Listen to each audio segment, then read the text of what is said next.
In a world where everyone has a sporting opinion, you have tuned into the one place where the opinions are always correct. Sometimes. This is the LTV Sportscast. And now, your host, Leighton. Welcome, sports fans, to the second LTV Sportscast. You might hear a shallow hum in the background, but that's the noise of Africa. Load shedding in full swing. Eskom is obviously trying to make sure that my wife and I keep the spark alive. Now, I say spark because we have to do dinners by candlelight, but one day she's going to ask me to be really romantic and leave the lights on. In the studio today, we have Big J Jeremy. He is returning, and he's a little bit smiley for my liking based on the results of the previous weekend. And then joining us via Skype, we have the killer man Andreas. Now, boys, if we can just quickly do a previous weekend recap. Did any of you guys watch the golf? If not, let me tell you about it. Any of you? None of you?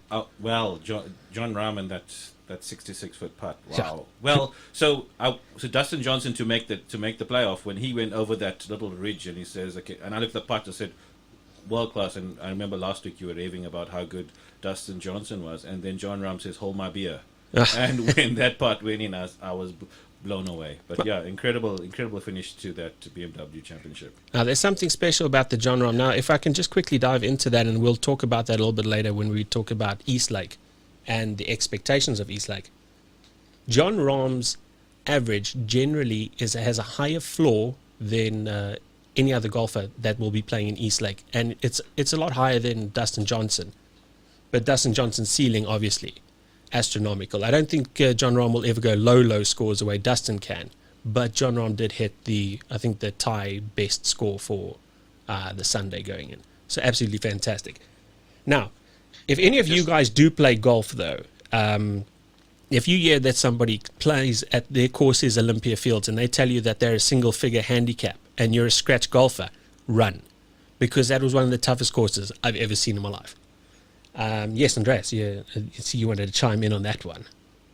Yeah, I was just going to add Dustin Johnson showing again why he's world number one and Rahm why he's world number two. And just to take it into another field, I mean, I could think that we could be seeing a new Messi, Ronaldo, Federer, Nadal type of rivalry in golf with those two. Well, I do hope you're right, because I do enjoy a competition. I do like streak-out leaders, but I would like more than two. I'd like to see more players in there, like seeing that Mackenzie Hughes as well. That's also another exciting prospect for the future. Justin Thomas also, anyway. But like you said, and like Jay said, cream of the crop rise to number 1 and 2. John Rahm and DJ.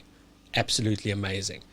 Okay, then, there was the Formula 1 Spa Grand Prix. Not a great hunting ground for Ferrari. Ferrari leading the field from the back, eh? Yes, that was shocking. I mean, from where they were last year around the same time to how they performed there, that was totally ridiculous. And apart from the poor race performance, even when the safety car had come in, who was it? It was Leclerc getting into the pits, and he had a 10-second pit stop. So the entire team seems to be in shambles. Last year around the same time, I was lucky to be at Monza, and they dominated at Monza, what was their home Grand Prix. And to see within a year how far they've fallen, it's quite sad, really. And the sport needs Ferrari to come to the party. Yeah, and without the momentum, like you're speaking about, Monza, roughly the same time, going into Monza this weekend, they're carrying nothing with them. And also then, while we're talking about it, Mercedes, obviously what we expected, a 1-2. The only real challenger possibly would have been Verstappen, as you had said, from the word go. But then the surprise was the Renault team with Danny Ricciardo and Esteban Ocon coming in 4th and 5th. Well, I was quite surprised to see that. But they also got their highest points tally in the last couple of years for Renault. So that was pretty cool. And then last thing, driver of the day, Pierre Gasly. Now, he was kicked out of Red Bull the year before. And now he's the man making all the passes. Yeah, that overtake move with Perez on that. I mean, I heard after the drive of the day interview, and he said he thought he was going to go into the wall, and he just put his foot down and drove through it. So a lot of courage there from Gasly. I was a bit disappointed with my other kamikaze driver, Albon. considering where Max's pace was, Albon didn't have a great race, but Gasly, incredible overtaking maneuver. I think they were almost wheel to wheel. If not, they did touch a little bit. So yeah, yes, Andrew. Yeah, it's almost like Gasly has something to prove. I mean, I think maybe Red Bull pulled the plug on him too soon. The emotions got the better of him in his season when he had there, and then to replace him, he's showing them that maybe they've made a mistake. But what do they do now? If he keeps improving and he keeps getting good results, what do they do? Do they actually say, we've made a mistake, come back? I was fascinated as to how well he drove. And maybe the occasion of going to Red Bull originally was too big for him. But what do they do now? I mean, if he continues to show this type of form, do they have to give him a seat back next year? Do they reverse what they did in the first place? That would be quite interesting. It sounds like you probably want to stick around for the whole show this time when you started talking about the Formula One like that. But yes, 100% correct. And that is something that we are going to touch on a little bit later. But yeah, Gasly, fantastic. Albon, a little bit disappointing. Big questions to be asked there. Now, UFC, we all know that John Jones has vacated the light heavyweight title. So this weekend we saw two pretenders to the crown, or two contenders, trying to make up to that position that I think they're going to fight Dominic Reyes. And it was a match between Anthony Smith and Alexander Rakic, and Anthony wasn't even in it. It was just a dominant performance by Rakic. And then, yeah, I think to see who's gonna fight Dominic Reyes for the title, because I can't see anybody else fighting for the title against Dominic Reyes right now either. But Rakic looks the real deal. I haven't seen UFC fighters in a while have that full package that he brought to the fight, and those leg kicks. My word! Sure, you could hear them, eh? So my wife turned to face me during the fight, and she was chatting to me, and then when one of those kicks went in, and she asked, "Did he slap him?" And then I said, "No." I mean, he was landing those leg kicks just behind the knee. I haven't seen that since, I think, the days of Pat Barry. The proper K1 fighters fighting in UFC, and then the co-main event, the earlier bout, that was quite a smooth. Robbie Lawler versus Kevin Magny. Magny, fantastic, eh? I'm old school, so the amount of times Magny got Lawler's back and he couldn't finish him, the amount of times he had his neck and he had the Das and he had the Anaconda and he couldn't finish him in that. So I was disappointed, because if that was a Damian Maia or Rosimar Palares, the proper Brazilian Jiu-Jitsu practitioners, you give your back, you give your neck, 2 seconds and you're tapping. So I could see Magny's got a strong wrestling background, but they were dominant performance. He did, yeah. He had him up against a cage, a bit of dirty boxing, and he dominated him throughout. But for the finish, I lose hope when I see a fighter give his back and the opposing fighter can't finish it off. So I was a little bit disappointed at that aspect of the fight. I do have one question though. If you know you're dominating the fight, complete control, and maybe it might feel like a risk, and you know you've dominated the fight, you've got the first rounds, do you really try to go for the finish? Well, he had his back so often in that bout, and he had both hooks in a few times, but he just couldn't. I mean, the rear naked choke was on all day in that fight, and I couldn't see. But they do get sweaty, and Robbie Lawler was a little bit bloody, so it makes you slippery. But even listening to the Robbie Lawler's corner as well, that was a bit of a snooze fest, and the corner kept on saying to him, "You're not sparring here. Go out there and fight." And yeah, I'm sure he was just fulfilling a contractual obligation in the fight, meeting his number of fights for the year, because that was, from a former welterweight champion, that was pretty poor. It was pretty poor, but then again, maybe Kevin Magny actually just shut him down. And he's 3 for 3 this year, so yeah. But the Rakic victory, that was really, really dominating. I'll be honest, I was a little bit surprised with Anthony Smith, purely because he was a previous contender. He had a run in, and then he landed up meeting John Jones. But everything since the John Jones fight for Anthony Smith almost feels downhill. But I think Anthony was a bit afraid of that stand-up. And in the first round, they were looking to stand and bang. And then once those kicks landed, and they both were throwing haymaker kicks. Not many leg checks were going on, but they were throwing. At some stage, I even looked to see if their knees had clutched at the ferocity of those kicks. And when Rakic landed his, and then Anthony decided, I'm done. I'm taking punishment here. Let's. I think he at a stage he even jumped guard So he decided he doesn't want to keep it on the feet, and Rakic then, and every time he took it to the ground, Rakic somehow managed to get dominating position on the ground as well. So it was, that fight after not watching UFC for a bit, I really enjoyed that match. So do you see anyone else apart from Rakic to contend with Dominic Reyes? I don't really, personally, from what I saw. Nah, I'm in agreement there. Okay, cool. And then lastly, let's quickly talk about the US Open tennis. Although Kevin Anderson, obviously he had come back from injury, but he faced Alexander Zverev, and Zverev won. It was a little bit unfortunate for the South African, but first tournament back, he wasn't really seeded. He never really had time to get into it. That being said, can anyone stop Novak on the way to number 18? Yeah, Novak is an anomaly for me. I don't understand why he often doesn't get spoken about as the GOAT of tennis, with the years on his side as well. And yes, we know Nadal and Federer have chosen not to play at this tournament this time.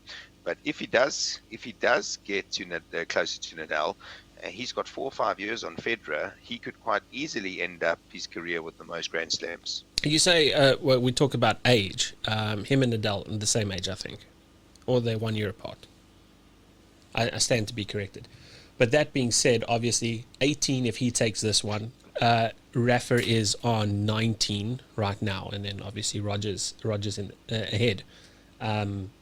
But again, Rafa, the French Open, he's dominated there. So you almost kind of say, well, at least he'll always make one a year. So that kind of happens.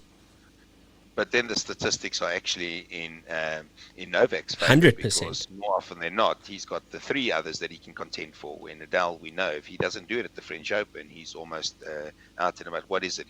Out of his 19, how many are the French Open? 10, 11? Yeah, 11 I think it is. He's got 11, I think. That being said, now I just want to quickly dive into this. Now, obviously, because of the industry that I work in and being the betting industry, when 2 opponents usually fight each other and they're even, or contend against each other, be it whatever sport, but there's 2 options. Usually it's 9-10 the piece. That way the bookmaker has a percentage hold. But for a whole tournament, Novak Djokovic is 6-10. You'll get 60 cents for every dollar put down on tip. That's what you're getting back. Plus, obviously, your money. But for a whole tournament. So from the outset, it's 6-10. I think he started at 13-20, so 65 cents to the rand, whatever. So yeah, that's crazy odds. But obviously, the bookies know then he's set and bound to dominate. Novak's amazing. Best tennis player in the world, hands down. Okay, right. So what we're going to do this time, a little bit different from last week. We're going to dive into the football recap, and we're going to include it in as part of the show. And the reason we're going to do that is so that you, the sports fan, that the listener, gets to at least appreciate or get a feel for where we are going, because we don't know where we are going until we know where we've come from, and especially having to do with the past weekend, the FA Community Shield, and the effects of that on what will be your fantasy Premier League decisions going forward. Okay, guys, so let's dive into the FA Community Shield and what has happened there, what obviously transpired. Now, Jay, obviously, you want to gloat a little bit, and before you gloat, I'm going to give Andreas the opportunity to tell us why Liverpool were the better team and why we didn't win. Jeremy, I'm man enough to say it when someone got it right and someone else got it wrong. I think everything you said last week was spot on. Liverpool looked pedestrian. We looked lethargic. We looked like we didn't get out of second gear. Didn't look like we had options. And I honestly think our midfield 3, as much as they are worker bees, we need the width to make sure we are getting crosses in and getting our front 3 playing. And we miss creativity. We miss it all the time. I mean, back end of COVID, Keita coming into the team showed what he can do with the ball. He drifts past players so easily. I don't know why he doesn't play more. And it shows me more and more why we possibly need to buy Thiago Alcantara. I think he's the missing jigsaw that we need. Not much changes. I still think we'll be okay. Mane missed 1 or 2 sitters. I think he should have done better. However, overall, in the 90 minutes, I think Arsenal had the better chances, so they deserved winners. And I think Klopp got it wrong, putting Brewster on just to take a penalty without having a touch in the game. was not the right thing to do for a youngster. However, having said that, I think it can only show us what the kid's got. Has he got steel? Will he be able to do something like that in the future? And what does a miss do? What does a miss like that do to his career? Does it galvanize him and take him to new heights, or do we see another player, a young player, just not make it at Liverpool? So well done, Aubameyang. As you said, you called it. He scored for the fantasy league people out there. I hope they saw that. The gems that I saw again. I think if Lacazette does leave, and Ketiak is going to be great value, but for me, Saka is just one incredible footballer, and I can see why Ozil does not play and why he comes into that team. He's just got it all, and I think his delivery, his set piece play, and just the way he goes back and forward for that team. I can understand why Arteta plays him, and I'd be looking at him as a fantasy league option. Look, Andreas, 100% correct in what you're saying. And now I say that because when I looked at the starting lineup of the Liverpool team and I just saw 3 defensive midfielders, that's what it looked like. There was zero creativity. And because there was zero creativity in the field, there was nothing happening until Keita came on. Everything was down Robbo's side on the left. And then again, if you're playing one style of football, obviously took Salah out of the game as well from my perspective. But Jay, the floor is yours. Well, I hope this is the start of many accurate predictions from myself. So listeners out there can maybe call me Jay the Oracle going forward, but let's not get ahead of ourselves. So I called Aubameyang for the goal and I called Arsenal for the result. I think a big miss, having watched Liverpool throughout last season, was Trent Alexander not playing.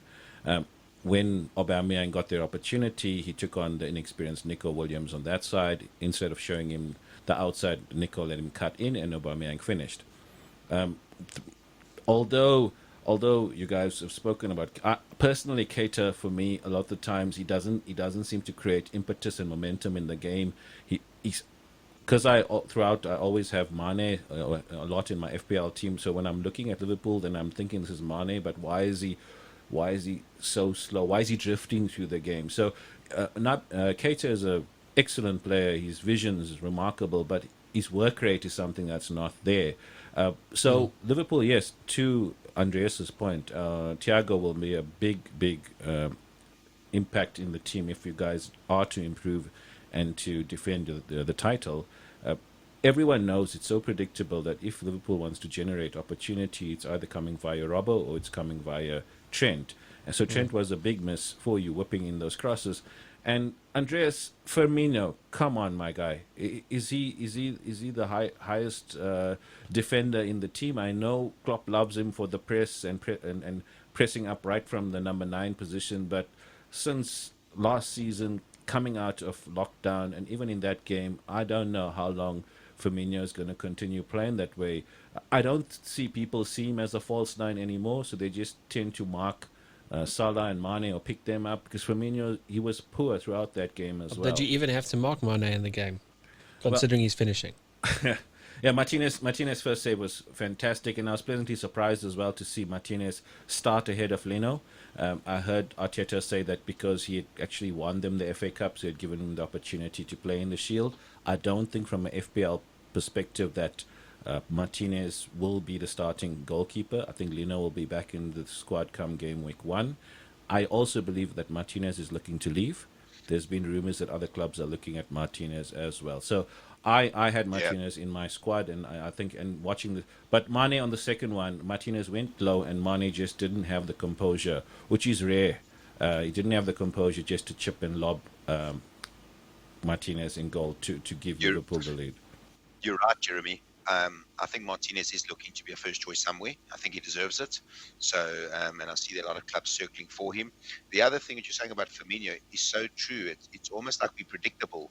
So I'd like to see Klopp change it up every now and again. And I can certainly see us playing a diamond in stages where we play a front 2 and the front 2 being Mane and Salah, where Firmino stays in that hole. So I think Thiago changes that just to change formations every now and again and give Firmino a rest, and sometimes to play him as a 9 alone, because the amount of times he gets involved and actually never loses the ball, we actually need him further up the field, because it is becoming easy to do. And like Leighton said, people are marking Mane and Salah. They're on top of them. They're tight. And as soon as Firmino gets the ball, they know what we're going to do. So something's got to change. Maybe Klopp's got a masterstroke up his sleeve. I hope he does. And we didn't win the league by 22 points for no reason. So let's see. We could have won it by more, though. But we were a little bit, like Jay said, a little bit shot since the restart. But I just want to dive back into Arsenal's team. And obviously, we look at the season and we start talking about players. Martinez not being the goalie that you want to pick for the FPL. Which players for the FPL are standout players for you guys? Obviously, I like Maitland-Niles, which was something. But now, is he even going to play? Is he leaving Arsenal? There was rumors that they were looking to loan him out as well. But I think just after the charity, I think he was man of the match for that game.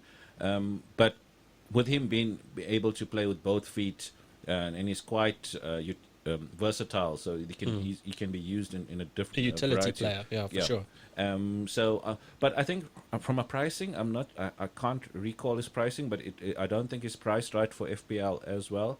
And with David Luiz as the centre back, so we don't know what red card, what penalties David Luiz is going to give away. We're hoping that the new signing Gabriel comes in and strengthens their Arsenal back four. And I think El Neni playing in front of that back four really made Arsenal look quite a more solid, structured unit on Saturday.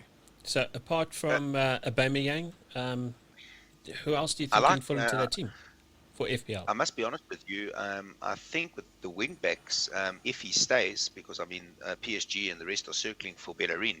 If Bellerin stays, I see him getting forward a lot more this season. And you got to look at starters. Maitland-Niles would be great if you knew he was going to start, but I think he'll be in and out of that team. To be honest with you, Leighton, if you're to ask me to put my money on it as a chance, I honestly think I would start the first week with, and you're going to laugh at me, Jeremy, I'd probably take, just for money, I would pick Saka over Aubameyang. Wow, big just call. Just as a chance.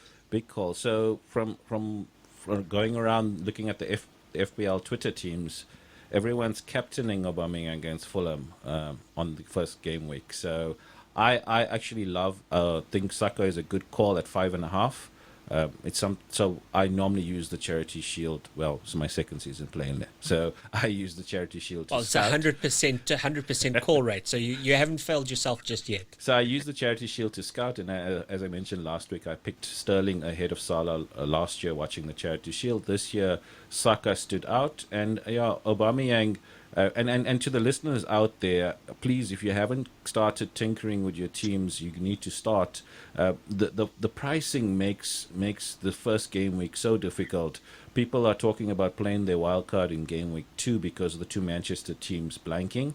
So start tinkering as soon as possible, because the pricing. So Aubameyang's priced at 12, Salah's at 12, Mane's at 12, De Bruyne and Sterling, who are not playing, are 11.5. Yeah.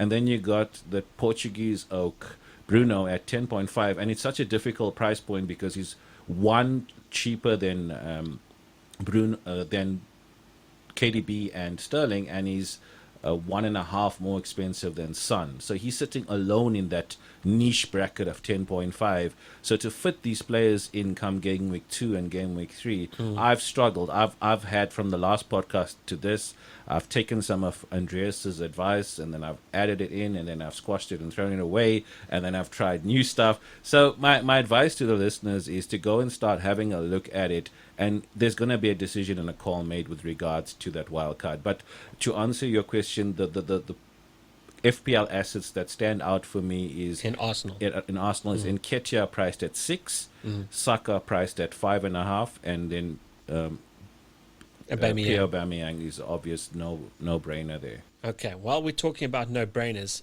Trent would be everyone's no-brainer. You would assume that. But Klopp does not play players that haven't had game time. He doesn't start players that doesn't have game time. And will he start Trent in the first game of the season? And I doubt it. I think stay away from him. You're spot on. It's not worth the risk. I mean, there's to go spend $7.5 million on someone, and then you wait for that team sheet to come out and you don't see Trent there. You'll be pulling your hair out if you have hair. The second thing that I would say is Liverpool don't look that solid at the back right now, and that's quite strange for me to actually say. So with Liverpool in the I don't think we're going to keep that many clean sheets in the beginning. I don't think we look that solid right now. I think we're going to hopefully score some goals. And I would tell the people to stay away from Trent. 7.5, when you see that first team sheet come up and you don't see him, you're going to curse all that money spent. So for 1 week, it's worth not getting the points from him if he does play. Does his price But go up, though, if you don't put him in this time? Will it no, go higher than 7.5? No, Leighton, it possibly goes down. If he does play, depending on what he does, you get him in quickly. So it's not really a risk. The other thing, you've got to think of mini leagues and the leagues you're playing against. Most people that have played Fantasy League over the years, if they don't see legitimate information from Klopp that he will be starting, seasoned Fantasy League people will keep him out for the first week. They won't take the risk on starting him. They will keep him out. And there's actually a bigger point on Liverpool, by the way, that needs to be spoken about.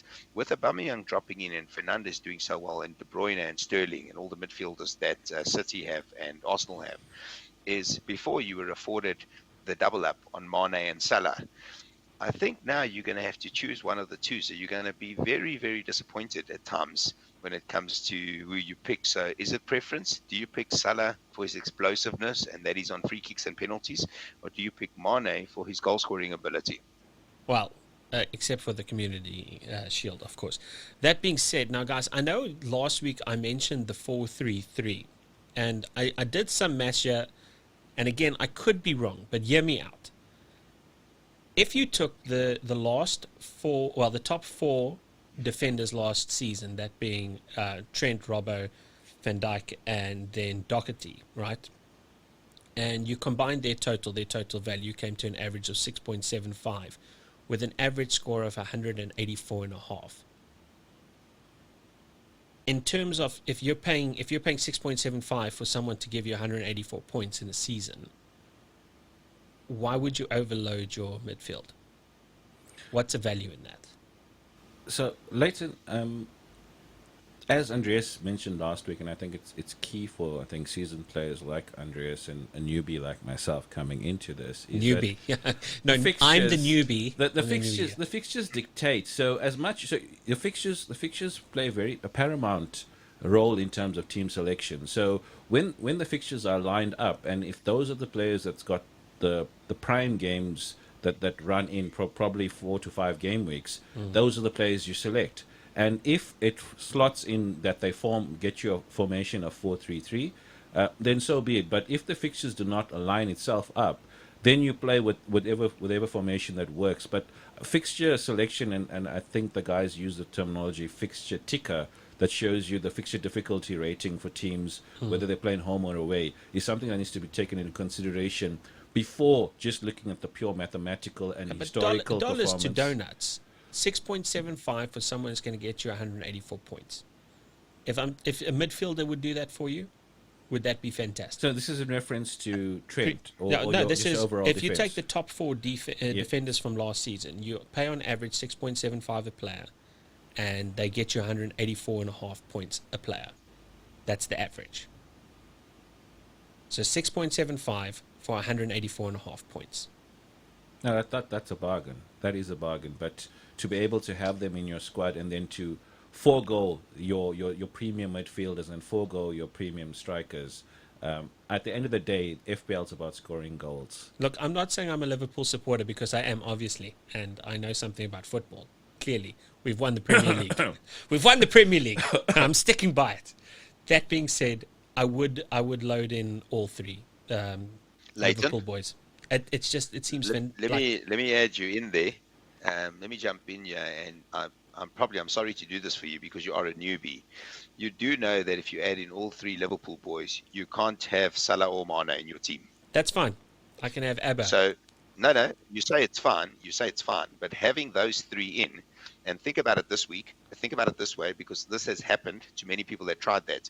If Liverpool concede a goal, okay, so they concede a goal, and you have Van Dijk, you have Robinson, and you have Trent, okay, and we draw 1-1, and Salah scores 1 goal and gets the bonus points. He gets you 10 points, and they get you 6 combined. You say that, and but what happens if Trent scores a goal, or Trent gives the assist? But Trent does give the assist, but who does he give the assist to? Yeah, but okay, how much does he get for assist? Leighton, your terminology is good. If they were split, if the defenders were Yeah, for split, sure. if that same result came, that 6.75 got you 180 points, and one was from Liverpool, one from United, one Yeah, from you mitigate your Wolves. risk, obviously. So here's the But caveat. the fact that they're three Liverpool players, and and I'm not. This is not arrogance. This is quite confidence. You do know that Salah, Mane, and Firmino will score 15 goals upwards. Every single time you watch Liverpool, you're going to watch your team go down the log because Salah or Mane are effectively going to score, and you're going to say, "But why didn't I pick them?" You say that, but what about the other goal scorers, Jack? So the one I think the biggest thing is you can't captain those guys. So Why can't I captain a defender? So let's look at this. So you said 185. So Salah scored in his best season 305. So if you had captained Salah every single game, you're getting a return of 610. Okay. So you put that equation, if you're just looking at purely from a mathematical standpoint. I'm trying to open up money for other players. And you put a 185 times 2. There's the mathematics doesn't work. So KDB he was the highest score. I think it was 231. So again, had you captained KDB for every single game, you're looking at 462. So FPL is about points, and it is about who accumulates the most. So if you had captained Trent or you captained Robbo, you're looking at 400. So the key element, and to Andreas's point, is when we talk about floors and ceilings, defenders have a very lower ceiling than a midfielder. In fact, the midfielders have the highest ceiling in the game. Clearly. So Yeah. you want to capitalize on that. And it's about enjoyment as well. So it's pointless. We can take 5 Crystal Palace or 3 Crystal Palace, 2 Wolves defenders, and watch them keep clean sheets. We don't play this game to look at how many goals the defenders prevent. At the end of the day, you want to celebrate your hat tricks. You want to celebrate your 4 goals if you captained Antonio last season against Norwich. So it's all about the goals scored and celebrating that. From a purely mathematical standpoint, your case is valid to a certain point, but at the end of the day, when this game talks about captaining, and you wouldn't captain a defender, and I think the joy of captaining it, I've captained Doherty last season, so I have captained a defender, but the joy of getting a Sterling or KDB hat trick, you can't compare the two. Andreas, sorry, Jeremy, yeah. don't Before you go Don't further, I give just him want to that ask one time. question. As a Liverpool supporter, you're watching Brewster. Do you think he stays in the team, or do you think he gets loaned out?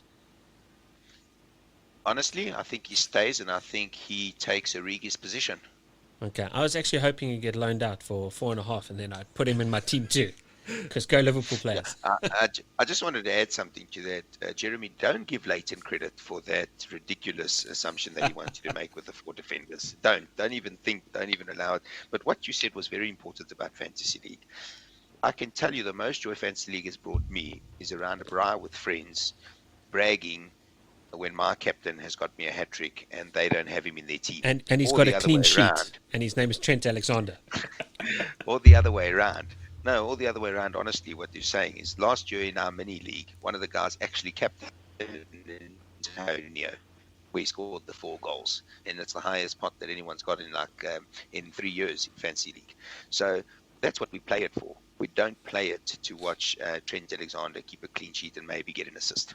Oh, you don't. Spot on. I think this is the first thing I'm agreeing with Andreas with, hey? I know you've agreed with him quite a bit. I see the two of you have a little thing going here. No, but it's fine. I understand it. I'll take it to heart, and I'll take a little bit of offense to Andreas' comments about me and my ridiculous thoughts as I learn things. No, but it's fine, Andreas. It's cool. Okay, then let's talk about the 2 other big teams that are not playing on this weekend. City and United. Now, obviously, there is a little bit of a question. Will City have Messi in the team? Now, since last week that we spoke, I've seen the odds drift out on him actually signing for City to 2-1. Last week it was 11-20, so 55 cents. That being said, how many players in City rotate through its season? Who's your stable? Edison. And probably a little bit more stable if he's fit will be Laporte. But then Laporte will probably play 60 minutes and come off. But then minutes wise, yeah. Go for it, Andres. I think Edison, Laporte, and De Bruyne. at this current team of starters. I think Sterling showed us what we missed in the beginning of last season. He didn't start well. After COVID, he was the starter again. But it's Pep Tinkerman. I'm staying away from them because I don't know who's starting. There was a phase where he loved Mahrez. Is Bernardo Silva going to get his chance again? Is Aguero going to? We almost want Messi to come in a funny way because we know that he'll start every game, at least. And obviously, we don't know the value that they'll charge for Messi. Upwards of 100 million. So moving to the other side of Manchester, I think they've done some good business with Van der Beek. I think when Barcelona signed Frenkie de Jong, I wondered why they didn't sign him at that time. I think they've done some good business. I think they one striker away to play with Martial and a centre-back. And unfortunately, I've got to admit, I'm a bit scared that Man United will be competing with us. And they will be competing strongly in that top four. I think City, Liverpool will drop a lot more points. And I hope it's not the year that we allow Chelsea and Man U back into a title race. Okay, but I just want to go into United here for a second. Now, obviously, I have zero intention to put these players in, but it looks like United players might be value for money. And I talk about that Rashford value for money. That's against points to minutes. He was fantastic. Last week, Jay, you spoke about reverting to mean. Obviously, now Bruno Fernandes, he hasn't not performed. So what is his mean? And that at 10.5, and then, like you said, point and a half, well, $1.5 million down from Salah. He's $1 million down from KDB and Sterling. And then there's Greenwood. How good is that kid? Does Greenwood start? He's also points to games. Absolutely fantastic. But I do want to go back to City. I want to hear your comments on City, Jay. What do you expect from City this season? Well, I think City's going to be hungry at looking at Bernardo Silva during the Guard of Honor for Liverpool and how he didn't clap, and then where's his manners? And then his remarks about about Liverpool fans. He trolled them on Twitter, and I think there was a video of him on the plane as well when Liverpool got knocked out, celebrating Liverpool's demise. So I think the Man City boys are going to be a lot more hungrier. They've signed Ferran Torres, who I don't know much about, to be quite honest. From an FPL point of view, I see Fernandinho has been classified as a defender. They've got Nathan Ake, but many people believe Ake is going to be understudy to Laporte. And Pep can never seem to get his wing-backs right, and he spent hundreds of millions on them, and they're still, on the Benjamin Mendy, Zinchenko side, it's undecided. He's not sure what's happening there. I think Kyle Walker is one of the ones recently that seems to be further nailed on as well to start. And I see Aguero's back in training, which is quite heartwarming if that guy gets going, and if he can have one final hurrah this season, probably before he goes off to MLS, probably joins Beckham's team into Miami, I would guess.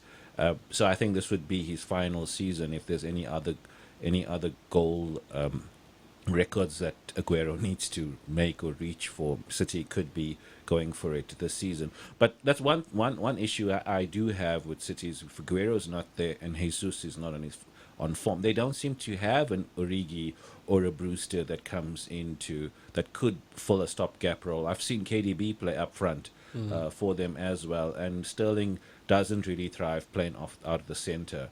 But I see with the bookies, and I agree that Man City should be favourites to take the league.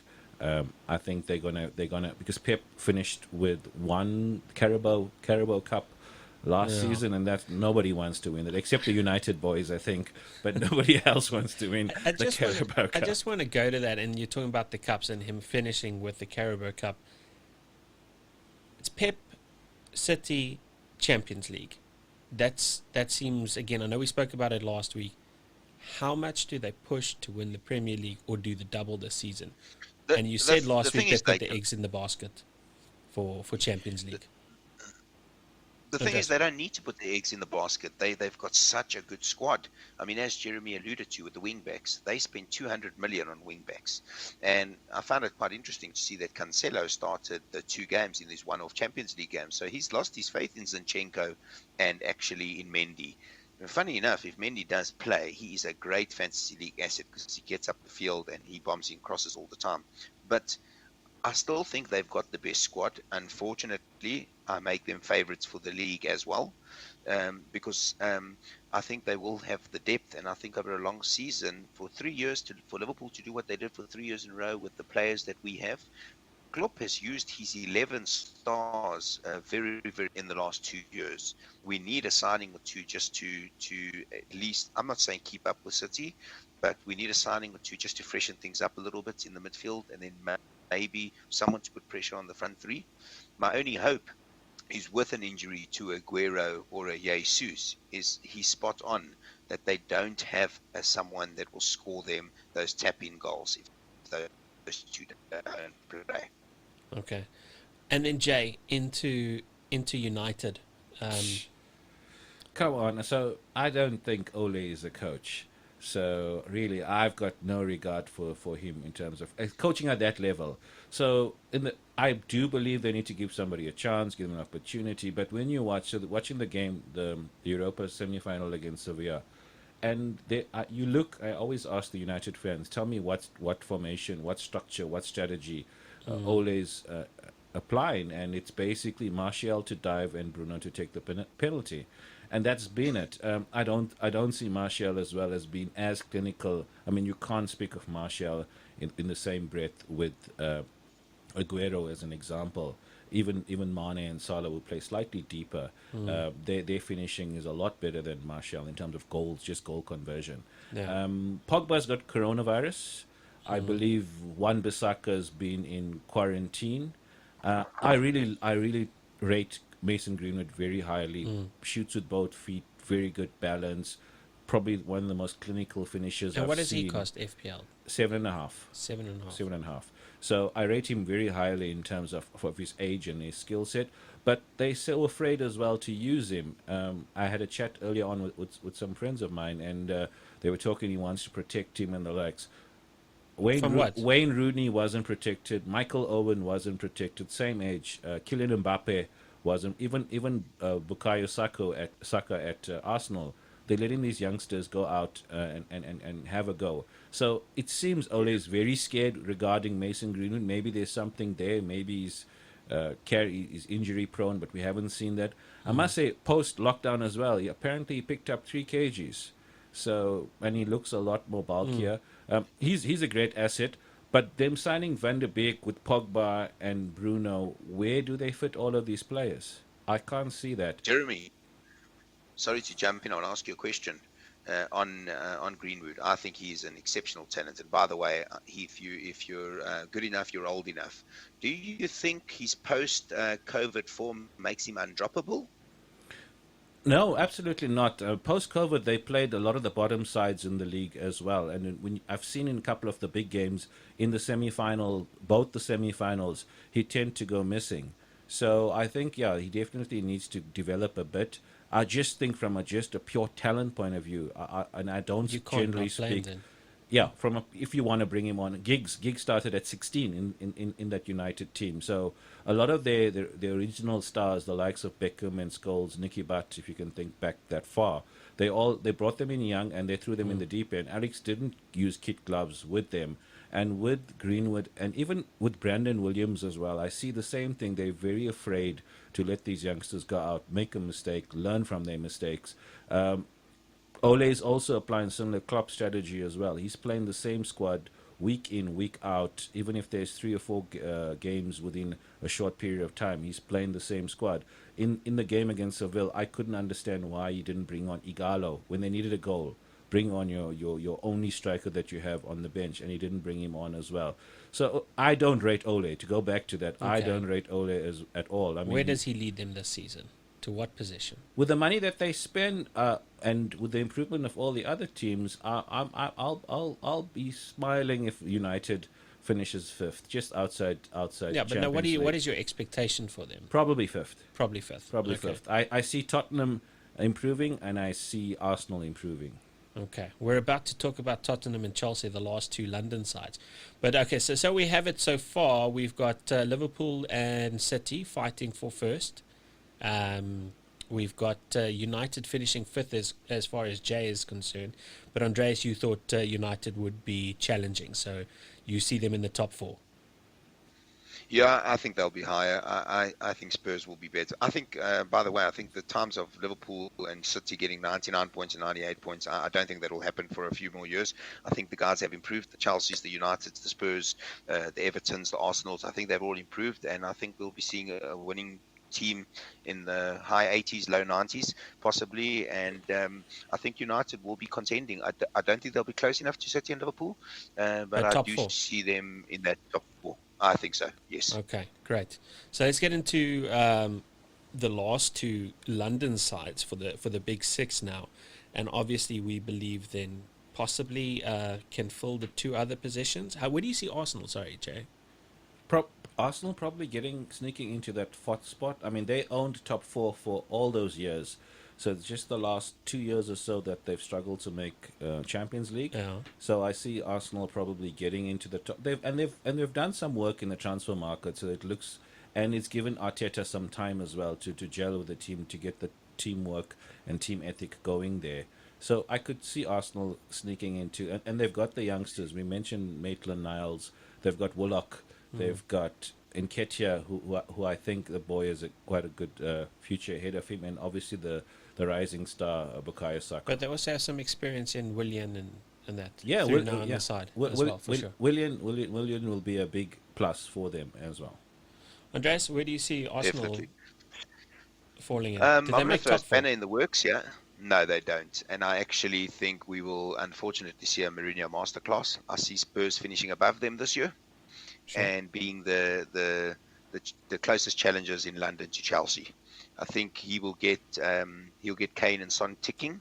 He's fixing up his defence right now. I see he's looking for one or two midfielders to play his type of style of game, and I think they settled. They actually quite settled. So I think Spurs, if any, if I want to take an outsider to finish in the top four, I'd say it would be Spurs. Okay. Let's talk about that Spurs team, and obviously in Fantasy Premier League, standout players. Andreas? Son Heung-min, he's if I had to be starting my team, he'd be my first player from Spurs. I think he outscores Harry Kane this year, just because he plays him on the last line. He plays him on the shoulder. He plays the Kane to come deep and actually do the harder yards. And I think we will see a renaissance from Dele Alli.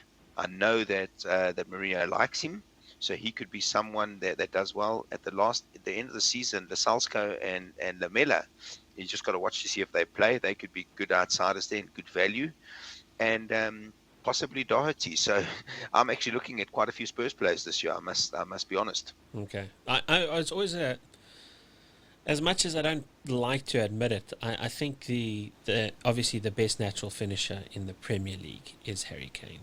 I can't see someone else being a better. I haven't seen someone like that class since Van Nistelrooy. To be totally honest, that's pretty much how I feel about Kane. Tottenham for you, Jay? I'm in agreement with Andreas again. I think Tottenham's got a good, and that's my punt.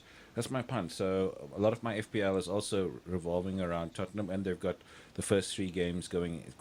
They've got probably the easiest run from the top big 6 clubs. The first 3 games going into fantasy. Is it Mourinho that drives that decision for you? No, not Mourinho at all. But the thing is, he has a pedigree. So, as the earlier comment about Ole, 0 pedigree. And as much as I don't like the brand of football that Jose plays, but he has a pedigree of winning trophies, winning titles. So I think definitely to Andreas's point that they would be a significant improvement. They've brought in Højbjerg in the midfield. I do believe as well, similar to Man City, when Kane is injured, they don't generally have a straight replacement for him. And that seems to be a trend in a lot of the English Premier League teams, that when their number 9 is not there, they then have to bring in some makeshift player to continue. There was rumours, I think, of probably Diego Costa coming to Tottenham to team up with Jose. That would be incredible to have Costa and Kane up front. I don't know how true that is. I haven't seen any other write-ups regarding that. But I definitely think with so just all or nothing, the Amazon documentary on Tottenham. There was someone had posted one of the game boards that Jose uses to plot his team, and when I saw the way Was he there a bus on it? absolutely not. And the way he plotted, so it looks like Serge Aurier may be on his way out. Last week we discussed how does he fit Aurier and Doherty in the same team, and it looks like Aurier may be going to AC or Inter Milan, one of the Italian guys. So yeah, when I looked at Mourinho's game board, and I was quite pleasantly surprised, and that has informed my decision for who I bring into my team. So I'm gonna have a couple of Tottenham players in my FPL team. Okay, so you speak about Jay? Tottenham. Sorry, Andreas, if I may quickly. So you speak about Tottenham and obviously playing Mourinho's style. Now, that Mourinho style is very much a 1-0 kind of vibe. Leighton, I'm not so sure. I'll tell you why. People forget that Mourinho actually, when he won the La Liga with Real Madrid, at that time, He had won Ronaldo, it. didn't he? They scored the most goals. They conceded the least. They played the most attractive football. And I think you've got to remember two things. What Jeremy's just said, first thing on Mourinho, pedigree. United fans are going absolutely moggy that one of their own is their manager now. They pushed Mourinho out, and he won the Europa League with them and the FA Cup. So he's still their most successful post-Alex Ferguson manager, unfortunately for them. Second to that, Mourinho I see they linked with Josh King. And I think he has actually picked up that when Kane is injured for a long period and he doesn't have a number 9, he actually has a problem. So I think you're not going to get a Diego Costa, in my opinion, because anyone that joins Spurs knows you're playing second fiddle to Harry Kane. And we've learned one thing with Mourinho: he likes one striker up top. Okay. Chelsea, Sure. Frank Lampard. Yeah. I'm going to stick with my comments from last week, only because I'm really scared of the side he's assembling. I think being green to coaching and having superstars, I'm going to still stick with my thing to stay away from Chelsea players just because I don't know who starts. Maybe go with Werner because he will get goals, he will get assists. Mm-hmm.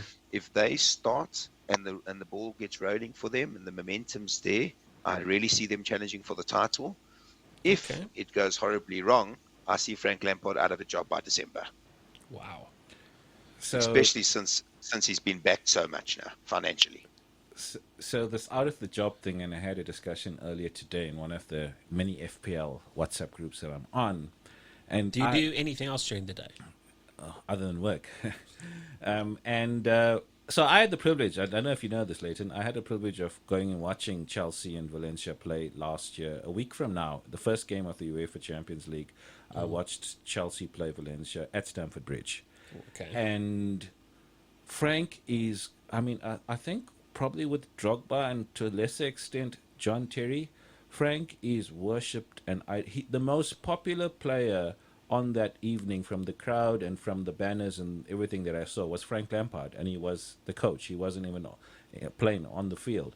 So I think everyone's worried that the amount of investment that Abramovich is giving him and is helping him build this incredible bunch of stars that's there. And that I think the fans will be a little bit more patient considering what he's done last season, so they may give him time. Probably they'll repeat what United's doing with Ole. And yeah, so I believe the deal for Kai Havertz is almost over the line. They're going to do a swap because they've signed this Malang Sarr, I don't know the guy, and they're just going to bring in Havertz and they're going to loan out Sarr in a swap deal. So that looks like it's almost there. Jeremy? Yeah. Sorry to interject. I want to add food for thought, and I want you to answer this question for the viewers. If Jurgen Klopp or Pep Guardiola, for the listeners, if Pep Guardiola or Jurgen Klopp had the squad that Lampard is assembling now, where do you think that Chelsea team finishes this season? And then answer the question where you really believe they'll finish under Lampard. Sure.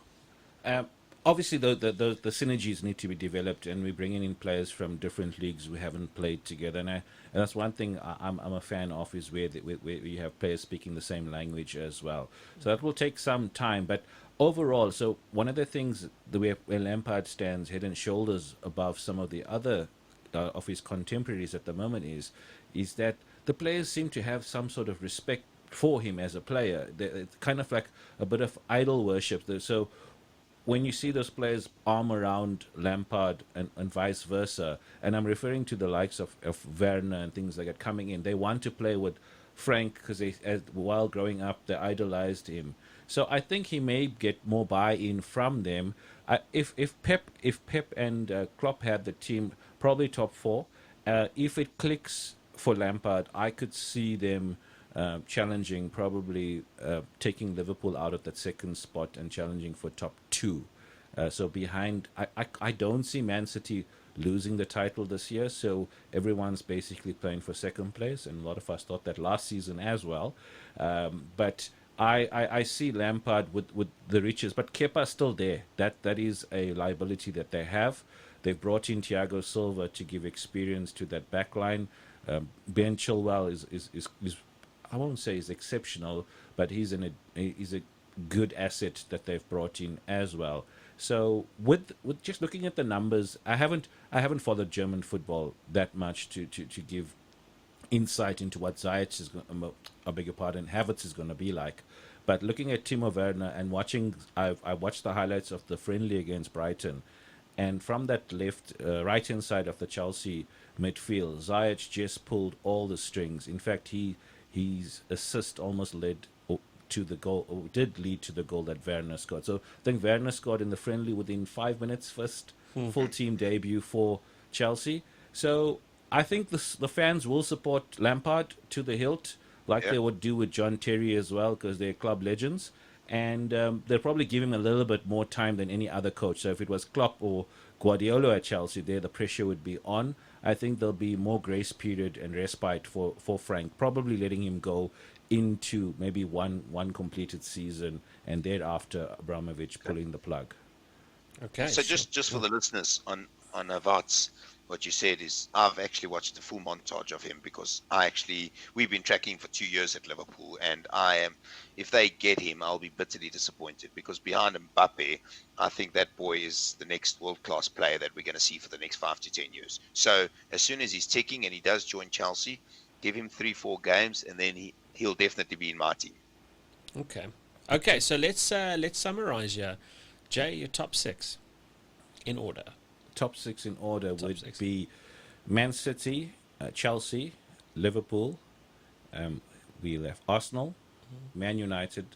Well, let's put United for 6th and Tottenham for 5th. Okay. Guys, listeners, I don't like my dad. My dad is a Man United supporter. Nearly everyone I grew up with was Man United supporters, and those of you who don't know, I support Newcastle, so that couldn't be much fun for me growing up. It still isn't now. But so I am anti-Man United, like you can't believe. So when Man United does that cloud your judgment? Poorly, when they do poorly, I fly in FPL, and they've done quite rubbish the first bit of the season, and at a stage I was ranked 49th in the world when United was getting pulverized, and as Rashford and Martial came into their own few games, then my ranking dropped. And then when Bruno arrived, the United diehards captained him week in, week out, and that further impact because I don't like them, but I did have them in my squad. No, I'm an FPL player first and a Man United hater second. Okay, fair enough. Andreas, your top 6 in order. So, Jeremy, I listened to what you said about Bernardo Silva and how hungry the Man City players are going to be. But I'm a Liverpool fan, so I watch all our podcasts and I follow all the players. And I think you're underestimating how hungry we're going to be to retain our title. So I just want to interject one point. When Jordan Henderson is not on the field, that Liverpool team is a different team. Yeah, so Jordan's leadership, and when he won the PFA awards and Team of the Year player, whatever it was, and everyone, all the United fans says, what did he do? But the leadership that man brings. So when Jordan Henderson's not on the field, Liverpool look crap. So let's hope you guys keep him injury free, and he's there because you guys missed his leadership against Arsenal as well. Yep. Sure. He picks Spot the on. team, he drives the team. He's not the most gifted and talented footballer, but the leadership that he brings to that Liverpool class. team is, there's very few teams in the league, and whenever people, United can throw all the money they want and buy the best players that they want, that's available, but if you don't have the players that are willing to die for that badge and commit and bleed that Anfield red, United will not return to where they should be. So I fully agree with Andreas there, provided that Henderson, because when Henderson doesn't play, Liverpool look bang average. Yeah. Okay, so back to it, Andreas. Okay, I just want to add on Henderson, as Jeremy was saying, I've been lucky enough to go watch Liverpool a few times, and what people don't see if you're not a football person is I watched Henderson play in 3 games with those Liverpool stars. He was the man of the match all 3 times, because what he's doing off the ball and the amount of leadership he's got and where he's telling people to go, it's like having a 12th player on the field. So, just to start and end there, Liverpool 1, Man City 2, Man United 3, Chelsea 4, Spurs 5, Everton 6. What? Oh, the dark we haven't even got into the potential breakthrough teams just yet. Good spot there, Andreas. Good spot. With With Rodriguez. the signings of Decore. I think is fantastic. Rodriguez, Allen, with a pedigree manager in Ancelotti. I think Moise Kean will come coming into the team. I think what he's done with Calvert-Lewin, he's building something special there. And to be honest with you, I actually think, apart from Robinson, they have got the best left back in the Premier League, and probably the best fantasy league asset you can have in Digne. Okay, so let's talk those breakthrough teams right now. Start with Everton. Yeah, I think they were lacking in midfield. Delph always going sideways. Gomez with the injury, and their midfield didn't actually drive the game forward. And a lot of the time, Richarlison dropped a lot deeper to bring the ball up through to Calvert-Lewin, and he's done phenomenally. He was their breakthrough player, and I had him. I picked him early last year as he scored, I think, his first or second goal, and I had him, and he returned for me. So I'm a big Calvert-Lewin fan. Their fixtures, I mean, they have Tottenham to kick off with, and their fixtures not the best going into it. But I think Richarlison, I don't know what Allen's going to be like. Rodriguez, he's somebody, the stats were, I think, 4 assists in the last 2 years with Lewandowski and Benzema in front of him. So maybe Calvert-Lewin is going to triple that. It was quite tongue-in-cheek that having Lewandowski and Benzema play up in front of Rodriguez, he hasn't quite delivered. But the Decore, I was really impressed with Watford throughout the season, and that getting rid of that coach, I think 2 games before the end of the league, that sunk them. But Decore really stood out, so he's going to toughen up that Everton midfield. So Everton could be challengers. I think they need Yerry Mina's a bit inconsistent. So, but they've got Keane at the back, they've got Holgate that's come through, and Lucas Digne. I've never had him in my FPL team, and he's I always want to get him in, but he's priced a little bit too rich for my blood. But I think he's a good call as well. So I think one of the differential players. No one's looking at Everton at the moment going into the start of FPL. So I think Andreas is spot on. It seems he's done some research since last week to this. He seems to be on the money with his calls tonight. Yeah, look, Ancelotti, like you said, there is again another manager with pedigree. A manager who's won it all. That hurt me, I must say. So I thought he'd have. So that Ancelotti really hurt me post lockdown. I thought he'd had enough time with the Everton guys to sort out the defensive structures, and coming out of Project Restart, he would give Liverpool a more difficult time in that game. And he didn't, and they got trounced quite badly post lockdown, and Calvert-Lewin didn't fire. I think he scored no goals post lockdown, in fact. So I was expecting Everton to be a lot tougher unit, having spent that much of time with them. But maybe it's just the overall lack of quality in the team. But that they've invested quite heavily from the time Koeman, Silva, and that's been there now, bringing in Ancelotti. So spot on that Everton could be the dark horses this season. Any other dark horses? Yeah. top 10 finish? Leeds United. I think we're Promotion going to see. to top half of the table. That's I think you're going to see a team that goes toe to toe with the top teams. Probably with how I followed football, and I mean, I've given away that I support Argentinian football, and oh, when have you? he took over, yeah, Bielsa, I followed his career when he coached Chile, when he coached in Spain. He's probably a maverick coach that Pep Guardiola and Klopp have probably learned a lot from. So I think we're going to be fortunate to watch him manage in the Premier League and to see how he gets the best out of average players. I think Leeds are going to surprise a lot of teams. And they signed that Rodrigo. And Oh, for what FPL, a trump that is. Definitely. six. What does he cost? 6. I think it cost I 6. think he's I on haven't 6. looked yet, Jeremy. I think he's on 6 because they've got Bamford. Bamford was leading their line, and apparently he's got some of the most big chances missed. Like, I think it's double what some of the Premier League guys have missed last season. So he spurns a lot of opportunity. So if that Leeds team is creating that much of opportunity and chances, if Rodrigo's half decent, then they've got somebody there that could put the goals away, and Leeds could challenge. That's sorry, Andreas. That is my worry around Liverpool, because Liverpool have Leeds to kick off. Then they go into Chelsea. Then they go into Arsenal. So I'm apprehensive regarding the Liverpool assets going into game week 1. I've made the decision, and I set myself a standard rules that I was gonna stick to going into the season. Was one to have Trent, and the other one was to make sure I kept Salah and KDB in the team. I've dropped Salah for the first game week. I don't have Salah in my squad. So it's just based on the fact those first 3 games, Leeds, I think they're going to be hungry. They won the championship. They're going to be coming there to prove a point.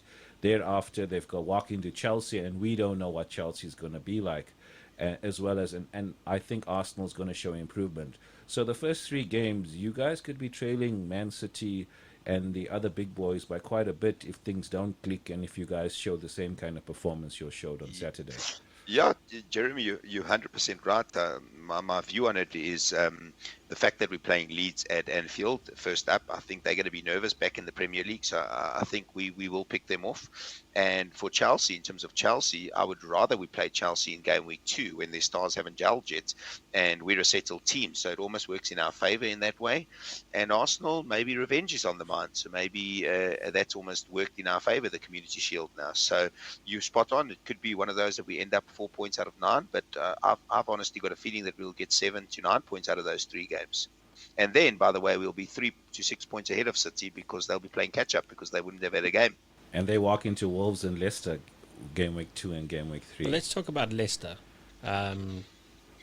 Leicester's an interesting one with Vardy, and this season. Do you see any backing from last season into this season? Will they have another decent season? Because post lockdown, it's been very poor. So they've got Johnny Evans on a ban. So he's got a 2-week ban, I think, going into the start of the season. Mm-hmm. They've just lost Ben Chilwell. I believe they're in the market for a left or right back. And they've got these youngsters, Thomas and Justin, on either of the wing backs. Madison's injured. I don't know if Madison's going to be ready.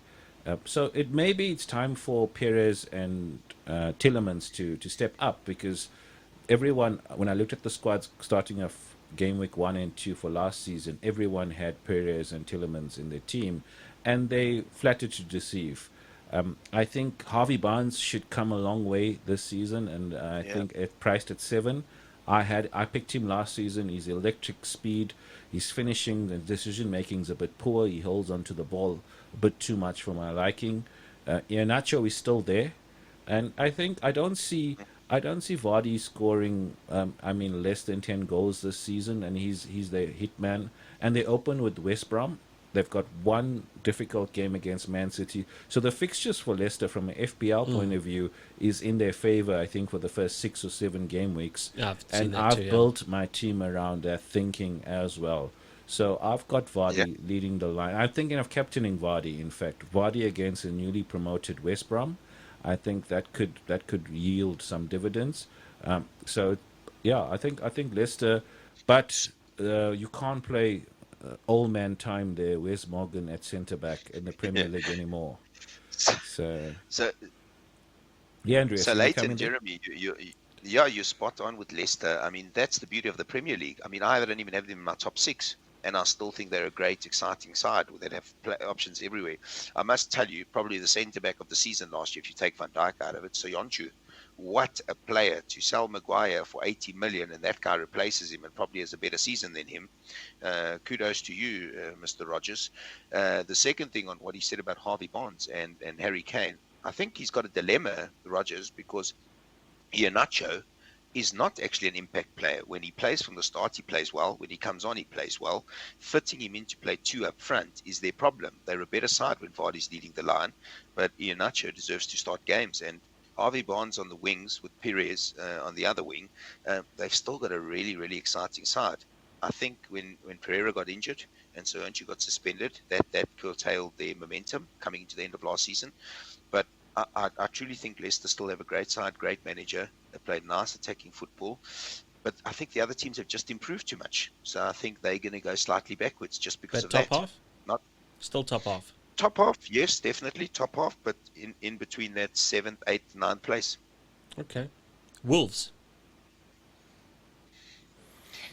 I'm tipping them to go slightly backwards. I As well. think You losing mentioned that last Doherty. week. I think losing Doherty, he's a big cog to their machine. I think they're going to miss him a lot. I think Nuno Espirito Santo has done an exceptionally small squad, and I actually rate him as the top 3-4 managers in the league. To be honest with you, I'd love to see him at a really, really big club. So I think they play out of their skin almost, and they rely on Jimenez. If Jimenez is not firing, they're not doing well. So for me, they just miss out on top 10 this year. Okay. And then Dom Traore looked, he had tested positive for COVID. I didn't see the second result.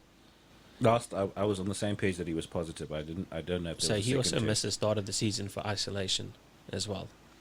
Probably. Most likely. So, Yeah. okay. So there's no one really driving Wolves at the beginning. So Well- any Wolves players that you would put into the FPL team? I'm slightly of a different opinion. I think Wolves playing in Europa. I think they played close to 60 games going in the season last year, having to play the pre-qualifiers to get into Europa. And so playing on a Thursday and playing on a Sunday, they tended to field almost the same squad. So the fitness, whatever Nuno does with them, they seem to be a very fit squad.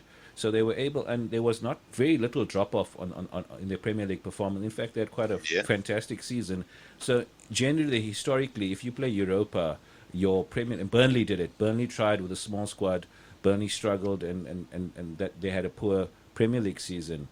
The Wolves team this season, they don't have Europa, and if they maintain that same level of fitness, I think they could be lurkers. From an FPL point of view, they priced the three players that stand out from a pricing point of view, and the two that caught my eye post lockdown was Pedro Neto and Daniel Podence. Podence could be. I've listened to some Wolves correspondents, and they believe he could be in the starting lineup come game week 1.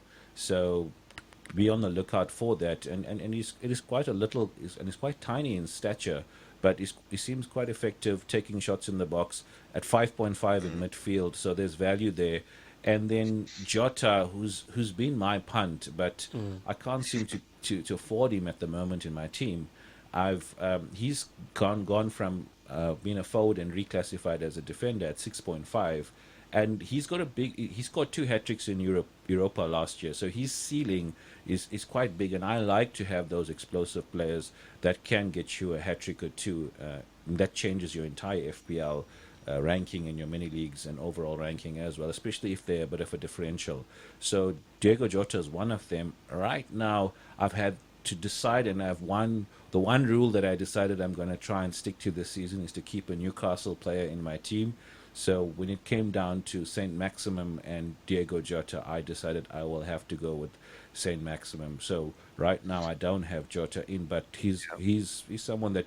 And then Raul Jimenez is the postman because he seems to always deliver.